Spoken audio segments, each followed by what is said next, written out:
I remember the wood floors at the old massive place, and the heat from the coal fire through the warm iron grates, the faded wallpaper and the delicate lace, and the first time we stayed with Aunt Alice and Grace. I woke in a room in the dark all alone, my eyes trying to change it into my room at home. In the morning my sister and I would explore the stairwells and hallways and small attic doors.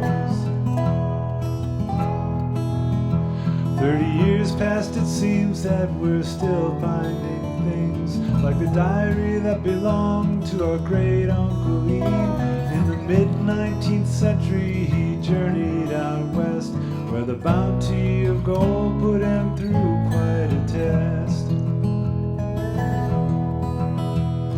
Ignatius set out with prayer and by faith, wagon and iron horse would determine the pace.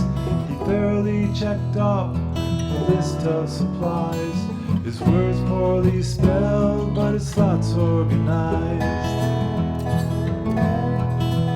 He had faith, he had faith, he had faith.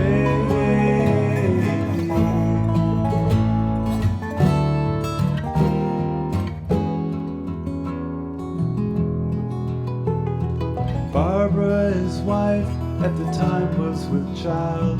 She'd meet him later on, traveling thousands of miles on a series of steamers for a deathly long time, when the Panama Canal was still solid as the mines.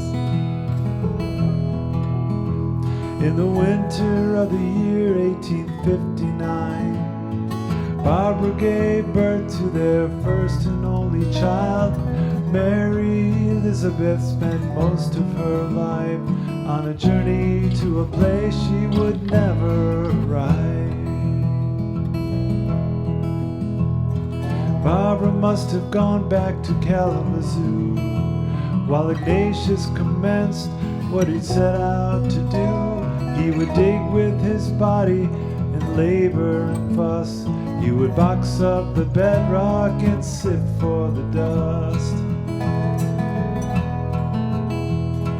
Itinerant mining his life soon became. He spoke of his friends and the sights and their names, like Frog Ditch and Basin and Rock Pilot Old Claim, where they'd ramrod and blast to find gold for exchange.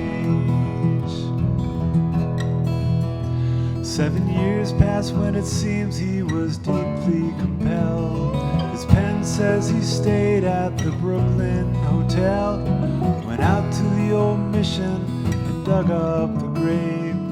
Couldn't find the child when he left there that day. Did he grieve more than usual for the child that year? 7 years after she was buried right here, it was more than coincidence that Ignatius would bring gold dust here to be made into bracelets and rings. Between the entries of expenses and the days spent at rest, the words of Ignatius, though few will attest to a spirit of adventure and a rare depth of faith. The digging can be exhausting, but there's gold that awaits.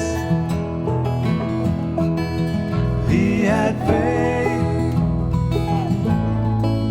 he had faith.